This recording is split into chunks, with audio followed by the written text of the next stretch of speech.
Break के बाद एक बार फिर से सभी का स्वागत है सी न्यूज भारत में। वक्त हो गया है मध्य प्रदेश छत्तीसगढ़ बुलेटिन का। मध्य प्रदेश छत्तीसगढ़ बुलेटिन में बात होगी देवास की, जहां सोनकच्छ में सज्जन सिंह वर्मा के नेतृत्व में विशाल चुनरी यात्रा निकाली गई। इसके साथ ही बात होगी पन्ना की, जहां पशुपालन मंत्री लाखन पटेल ने कहा कि आवारा गौवंश की समस्या का समाधान जन भागीदारी से होगा और पवई में 15,000 गौवंशों के लिए विशाल गौशाला बनाई जाएगी। ऐसी तमाम खबरों की विस्तार चर्चा करेंगे इस बुलेटिन में। खबर बालोद से, जहां देवरी ब्लॉक के ग्राम पापरा, बुंदेली और भीम कन्हर में विधायक कुंवर सिंह निषाद द्वारा विभिन्न विकास और निर्माण कार्यों का भूमि पूजन किया गया। ग्राम पापरा में भवन जीर्णोद्धार मरम्मत के लिए 3 लाख, बुंदेली कला में मंच कक्ष निर्माण के लिए 3 लाख और भीम कन्हर में आदिवासी भवन के सामने तकरीबन 4.5 लाख से ज़्यादा और बाजार चौक के सामने 5 लाख रुपए की परियोजनाओं का शुभारंभ किया गया। विधायक ने कहा कि गुंडरदेही विधानसभा को समृद्ध और विकसित बनाने के लिए वो प्रतिबद्ध हैं और शहरी क्षेत्रों की भांति यहाँ भी अधोसंरचना, विकास, सड़कें, बिजली और स्वच्छ जल की आपूर्ति सुनिश्चित करने का प्रयास लगातार जारी है। उन्होंने जनता के सहयोग और सुझावों के महत्व को भी स्वीकार किया। इस मौके पर ब्लॉक कांग्रेस कमेटी के अध्यक्ष, जिला कांग्रेस कमेटी के पदाधिकारी, ग्राम पंचायत के सरपंच और भारी संख्या में ग्रामवासी मौजूद रहे। बालोद से सी न्यूज संवाददाता रोमेंद्र कुमार सोनवानी की रिपोर्ट। खबर बैतूल से, जहां नवागत पुलिस अधीक्षक वीरेंद्र जैन ने देर शाम बोरदेही थाने का औचक निरीक्षण किया। उन्होंने थाने की व्यवस्थाओं, रिकॉर्ड, शास्त्रागार आदि का बारीकी से निरीक्षण किया और थाना प्रभारी को आवश्यक दिशा निर्देश दिए। वे थाने की व्यवस्था और कार्यप्रणाली से संतुष्ट नजर आए। निरीक्षण के दौरान एसपी ने मीडिया से चर्चा के दौरान कहा कि जिले की कानून व्यवस्था सुदृढ़ करना, आम जनता और मीडिया के साथ समन्वय स्थापित करके बेहतर कार्य करने का प्रयास किए जा रहे हैं। बेहतर पुलिसिंग और आम जनता को समय पर सहायता उपलब्ध कराना प्राथमिकता रहेगी। पुलिस की बेहतर छवि बनी रहे। अपराधियों और असामाजिक तत्वों के विरुद्ध कठोर से कठोर कार्यवाही की जाए। आज बोरदेही थाने का आकस्मिक भ्रमण किया गया था और सभी कर्मचारी अधिकारियों से चर्चा की गई।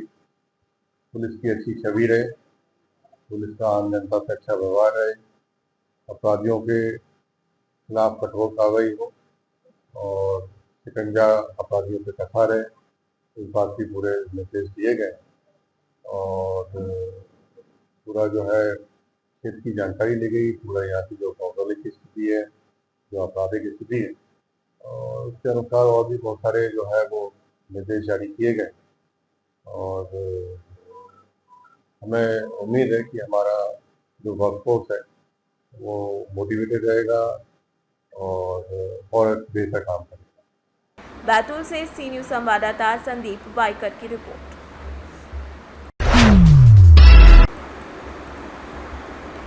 सोनकच्छ विधानसभा क्षेत्र के पूर्व विधायक एवं कैबिनेट मंत्री सज्जन सिंह वर्मा के नेतृत्व में 5 से 6 किलोमीटर लंबी विशाल चुनरी यात्रा निकाली गई, जिसमें भारी गर्मी के बावजूद नारी शक्ति और कांग्रेस कार्यकर्ता पैदल चलकर शामिल हुए। जगह जगह पुष्प वर्षा कर यात्रा का स्वागत किया गया।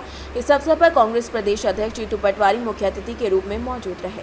उन्होंने वर्तमान सरकार पर किसानों और महिलाओं से किए वादे न निभाने का आरोप लगाते हुए कहा कि 3,000 महीना लाडली बहनों एवं अब तक उन्हें नहीं मिला, न ही किसानों को 6,000 मूल्य और 2700 प्रति क्विंटल गेहूं के दाम दिए गए, जिससे जनता को सरकार से अब कोई उम्मीद नहीं रह गई है। कार्यक्रम में जनपद पंचायत अध्यक्ष पोप सिंह जरवाई, कांग्रेस ब्लॉक अध्यक्ष टोक खुर्द राजेश धाकर चौबारा, कांग्रेस ब्लॉक अध्यक्ष गोपाल कृष्ण व्यास, हाजी गुलजी पटेल, मददू खेड़ी और एजाज शेख सहित कई नेता कार्यकर्ता शामिल रहे। पिताजी के प्रथम मित्र आदरणीय सज्जन वर्मा जी यहाँ से हमेशा से जीते हारे परिवार के लोगों की सेवा की है। आज माँ के आराधना में मध्य प्रदेश की सुख शांति, यहाँ के किसानों के सही दाम, हर तरह का जो हमारी सरकार ने, हमारे मुख्यमंत्री ने, जो हमारे बीजेपी जो सत्ता में है, उनने लोगों को सब्जी बाग दिखाए, उनसे वादे किए वो पूरे करें, इसकी प्रार्थना की। साथ ही साथ हमने संकल्प लिया हमारे संगठन को मजबूत करने का माता जी के दरबार में, इसलिए कि हमें विपक्ष की भूमिका और लोगों की लड़ाई लड़नी, किसानों की लड़ाई लड़नी, युवाओं की लड़नी, बहनों की लड़नी। मैं आदरणीय सज्जन वर्मा जी को बहुत खुशी हुई मुझे आज सोनकच्छ आके। जिस गांव में रुका एक तरफा आवाज़ आ रही है कि एक ही अरमा सज्जन वर्मा, एक ही आवाज़ कांग्रेस पार्टी के पक्ष में एक तरह से अभी 19 महीने में लहर जैसी बन गई। तो ये मेरे लिए हमारे परिवार के लिए, सज्जन वर्मा जी के लिए, इतने साल की सेवाओं के लिए मैं समझता हूँ कि हम गौरवान्वित हैं। पर जिंदगी की यही रीत है, हार के बाद ही जीत है, जीत हार चलती है। देवास से सी न्यूज़ संवाददाता साजिद पठान की रिपोर्ट। डिंडौरी से खबर है, जहां नगर परिषद कार्यालय परिसर में स्थित दीदी कैफे के किचन में बीते दिनों शाम को गैस सिलेंडर में अचानक गैस रिसाव हो गया, जिससे आग भड़क उठी। किचन में तकरीबन 5 भरे सिलेंडर और कई लोग मौजूद थे, जिसमें अफरा तफरी मच गई। घटना की सूचना मिलते ही पुलिस और दमकल कर्मी तुरंत मौके पर पहुंचे और आग पर काबू पाया। पुलिस की तत्परता और सूझबूझ से बड़ा हादसा टल गया। डिंडौरी से सी न्यूज़ संवाददाता कमलेश पाठक की रिपोर्ट। दुर्ग छत्तीसगढ़ प्रदेश के स्कूल शिक्षा, ग्रामोद्योग, विधि और विधायी मंत्री गजेंद्र यादव ने दुर्ग जिले के ग्राम गनियारी स्थित पूर्व माध्यमिक एवं हाई स्कूल नगपुरा के स्वामी आत्मानंद स्कूल और ग्राम हिर्री के आत्मानंद पूर्व माध्यमिक स्कूल का आकस्मिक निरीक्षण किया। निरीक्षण के दौरान विभिन्न स्कूलों में व्यवस्था और शिक्षकगणों की लापरवाही बरतने पर नाराजगी व्यक्त करते हुए नोटिस देने के निर्देश दिए। वहीं कुछ स्कूलों में पढ़ाई कर रहे बच्चों से पढ़ाई के स्तर पर बात कर प्रसन्नता व्यक्त करते हुए बताया कि स्कूल संस्था के प्रमुख की मांग पर डोम निर्माण और बालक बालिकाओं हेतु पृथक शौचालय निर्माण की घोषणा की गई है। साथ ही रिक्त पदों पर परीक्षण पश्चात भर्ती कराने का आश्वासन दिया गया है। इस अवसर पर संयुक्त संचालक RL ठाकुर, जिला शिक्षा अधिकारी अरविंद मिश्रा और विद्यालयों के शिक्षकगण एवं विद्यार्थी उपस्थित रहे। आइए जानते हैं शिक्षा मंत्री गजेंद्र यादव ने शिक्षा व्यवस्था, पढ़ाई की गुणवत्ता और आने वाले समय में पढ़ाई करने के आधुनिकीकरण सैटेलाइट माध्यम से कब तक शुरू होने की बात बताई है। स्कूल के लिए हमने एक रोड मैप बनाए हैं। हमारी प्रारंभिक ये रही है कि जो पहली से 8वीं तक का जो पढ़ाई है, पिछले दिनों जब कांग्रेस के जो कपिल सिब्बल जी ने RT लागू करके परीक्षा अनिवार्यता समाप्त कर दी, उसको हम फिर से माननीय विष्णुदेव साय जी के नेतृत्व में फिर से परीक्षा कराएंगे। और पहले हम 12 खाड़ी पढ़ते थे, 12 खाड़ी पद्धति से चालू करेंगे। मूलांक, शब्दांक, शब्दों को चयन करना, ये बच्चों को सिखाएंगे, ताकि बेस जब मजबूत रहेगा तब वो आगे हाई स्कूल, हायर सेकेंडरी में बहुत मजबूती से काम करेंगे। अभी राष्ट्रीय शिक्षा नीति में जो हमने NEP का जो सर्वे में ऐसा देखा जा रहा है कि बच्चे 8वीं तक तो रहते हैं, 9वीं में बहुत से बच्चे जो क्लास छोड़ देते हैं। उसका कारण समझ में आता है। 8वीं तक बिना जो परीक्षा से जो पढ़ाई होती थी, उससे बच्चों पास तो हो जाते थे, लेकिन जब वो 9वीं में जब एग्ज़ाम में जाता था तो वो सफल नहीं हो पाता था, जिस कारण लोग क्लास छोड़ रहे थे। तो बेस को हम मजबूत कर रहे हैं। बेस के बाद जितने भी हमारे हाई स्कूल और हायर सेकेंडरी सबको मॉडल बनाने की तैयारी में हैं। ई क्लास बनाने की तैयारी कर रहे हैं। ई क्लास से पूरे हाई स्कूल, हायर सेकेंडरी को जोड़ेंगे और आने वाले में अत्याधुनिक पद्धति से शिक्षा व्यवस्था भी होगी। सैटेलाइट पद्धति में भी आधुनिक पद्धति बोल रहा हूँ, जिसको आप सैटेलाइट बोल रहे हैं। विज्ञान विकास केंद्र के रूप में रायपुर में हम एक तैयार कर रहे हैं विज्ञान विकास केंद्र, जो हमारे सारे डाइट सेंटर जुड़ाएगा वर्तमान के लिए जो भी जरूरी है वो सब। और वो डाइट सेंटर जो है वो सारे स्कूलों के ई क्लासेस से जुड़े रहेंगे। किसी स्कूल में विषयवार को टीचर नहीं है, कोई कारण है, तो सैटेलाइट जो चूँकि पूरे देश में 500 चैनल अहमदाबाद का विज्ञान विकास केंद्र दे। दुर्ग से सी न्यूज़ संवाददाता धर्मेंद्र गुप्ता की रिपोर्ट।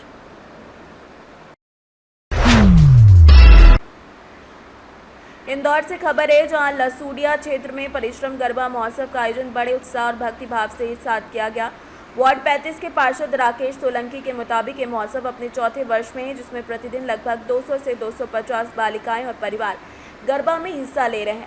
आयोजन का उद्देश्य धार्मिक और सांस्कृतिक परंपराओं को बढ़ावा देना है, जिसमें फिल्मी गाने या बाहरी संस्कृति शामिल नहीं है। रजिस्ट्रेशन निःशुल्क है और कोई शुल्क नहीं लिया जाता। स्थानीय निवासियों और आयोजकों के सहयोग से शिव पार्वती आवाहन, रामायण पाठ, तलवार नृत्य जैसे कार्यक्रम प्रस्तुत किए जा रहे हैं, जबकि बालिकाओं के राजस्थानी और गुजराती लोक नृत्य को खास सराहना मिली। आगामी शनिवार को खाटू श्याम जी भजन संध्या एवं रात्रि जागरण और सोमवार को महाकाल आराधना का आयोजन होगा। पार्षद ने बताया कि महोत्सव का मुख्य उद्देश्य सनातन धर्म और स्थानीय भारतीय संस्कृति को युवाओं तक पहुंचाना है। पिछले वर्षों से ये गरबा आयोजन यहाँ पे हो रहा है और कितनी बालिकाएं इसमें पार्टिसिपेट करती हैं? इसमें लगभग 200 से 250 बालिकाएं पार्टिसिपेट कर रही हैं।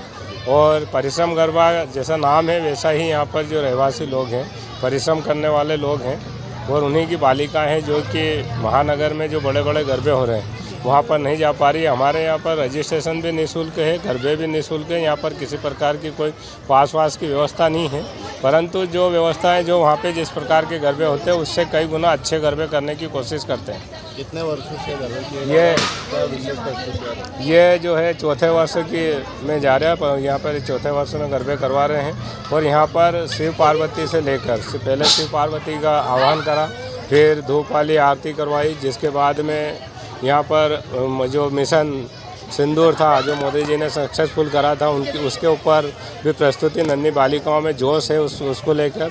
साथ ही जो तलवार वाला जो आत्म सुरक्षा को लेकर बालिकाओं ने कल बहुत ही अच्छा सुंदर प्रस्तुति दी थी। साथ ही राजस्थानी गरबे और गुजराती गरबों की भी यहाँ पर प्रस्तुति प्रतिदिन दी जा रही है। और आज का विशेष आकर्षण क्या है? आज का यहाँ पर रामायण का पाठ है। रामायण का जिस प्रकार से सीता मैया का जो वो रावण ने।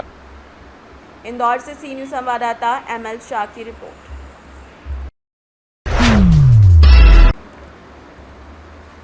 इंदौर में हाल में हुई कई गंभीर घटनाओं में प्रदेश भर में चिंता और आक्रोश पैदा हो गया है, जहां एयरपोर्ट रोड पर नो एंट्री में घुसे ट्रक ने कई लोगों को कुचल दिया, जिसमें कई मौतें हुई। दूसरी घटना में विधायक गोलू शुक्ला के रिश्तेदार की बस दुर्घटना में पूरे परिवार के सदस्यों की दर्दनाक मौत हो गई। वहीं रानीपुर में एक इमारत गिरने से कई लोग मलबे में दब गए, उनकी जान चली गई।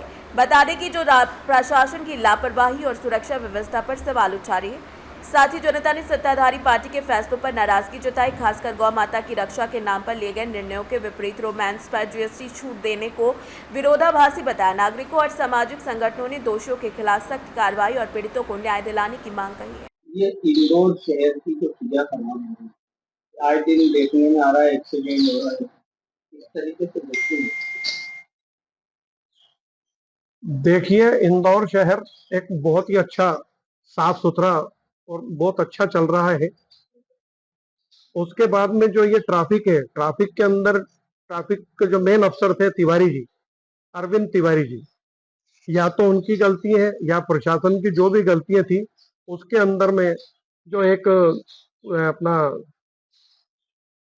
गीता भवन चौराहे से लेके और जो बस चलती थी उस बस ने बड़े गणपति चौराहे के पहले एक एक्सीडेंट करा।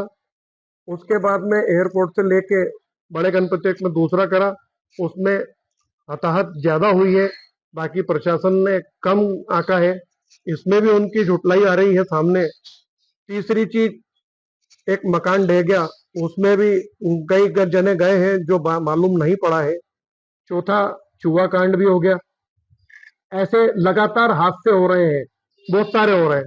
कल भी और आज भी हत्या जो हुई है उसके पीछे भी प्रशासन का ही हाथ है या प्रशासन मूक बधिर बन के बैठी हुई है। तो यह न कहीं प्रशासन के साथ में।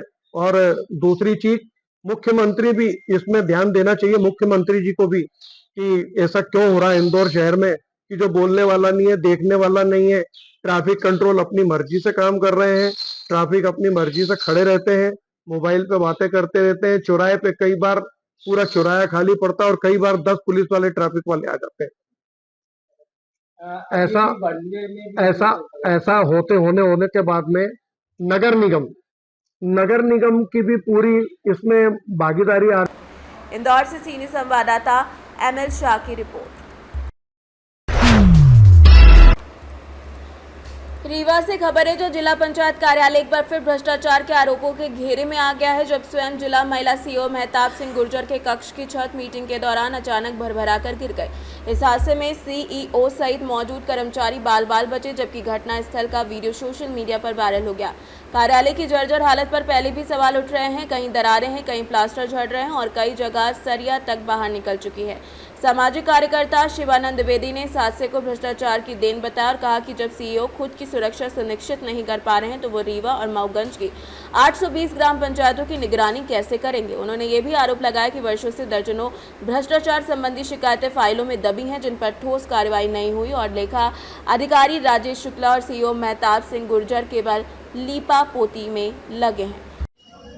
आज दिनांक 24 सितंबर 2025 को मुख्य कार्यपालन अधिकारी जिला पंचायत रीवा के कार्यालय में है और यहाँ पर हमने ये देखा कि आज सुबह से ही मुख्य कार्यपालन अधिकारी जिला पंचायत CEO जो हैं, जिला पंचायत CEO रीवा श्री मेहताब सिंह गुर्जर, वो यहाँ पर कार्यालय में उपलब्ध नहीं है। आज यहाँ पर सुनवाई थी धारा 40/92 की, धारा 89 की जो सुनवाई होती है, उसके सिलसिले में कुछ प्रकरण लगे थे, तो हम भी यहाँ पर आए थे। तो यहाँ पर उनसे मुलाकात नहीं हुई है और वो कहाँ है इसकी कोई जानकारी नहीं है। इस बीच हम जा कर के कार्यालय में देखे, जहाँ उनका कार्यालय था, जहाँ पर वो बैठते थे, तो उस कार्यालय की स्थिति ये है कि उसकी जो छत है ऊपर से वो टूट करके गिर गई है। कहते हैं कि गनीमत है उस समय कोई वहाँ पर कार्यालय में उपस्थित नहीं था, या थे लोग लेकिन दूसरे साइड में थे। जहाँ पर वो छत बीच में टूट करके गिरी है वहाँ पर नहीं थे। तो उसका निर्माण कार्य चल रहा है और कार्यालय अभी उनका कहाँ शिफ्ट है इसका भी कोई नोटिफिकेशन या कोई जानकारी उनके द्वारा या उनके विभाग के द्वारा। रीवा से सी न्यूज़ संवाददाता अर्जुन तिवारी की रिपोर्ट। खबर शाजापुर से, जहां कालापीपर में मां काली के प्रांगण में सभी भक्तजनों ने पांच आरती की, साथ ही साथ महाआरती गाकर महाप्रसादी का वितरण किया। बता दें कि इस पूरे कार्यक्रम में छोटी बड़ी बहनों ने गरबा और डांडिया प्रतियोगिता में भी भाग लिया। शाजापुर से सी न्यूज़ संवाददाता महेश मेवाड़ा की रिपोर्ट। पन्ना से खबर है, जहां पशुपालन मंत्री लाखन पटेल अल्प प्रवास पर पन्ना पहुंचे, जहां उन्होंने आवारा गौवंश की समस्या पर बड़ा बयान दिया। मंत्री पटेल ने कहा कि सड़कों पर आवारा घूम रहे गौवंश सरकार के लिए बड़ी चुनौती है, लेकिन इसका समाधान सरकार जन भागीदारी से तलाशेगी। उन्होंने बताया कि प्रदेश में 14 बड़ी गौशालाओं की तैयारी चल रही है ताकि निराश्रित गौवंशों को बेहतर आश्रय मिल सके। पहले सरकार गौवंशों पर सालाना 70 करोड़ रुपए खर्च करती थी, वहीं अब इस राशि को बढ़ाकर 700 करोड़ रुपए कर दिया गया है। पन्ना से सी न्यूज़ संवाददाता रीना सोनी की रिपोर्ट। फिलहाल के लिए बुलेटिन में इतना ही। देश और दुनिया की तमाम खबरों के लिए देखते रहिए सी न्यूज़ भारत।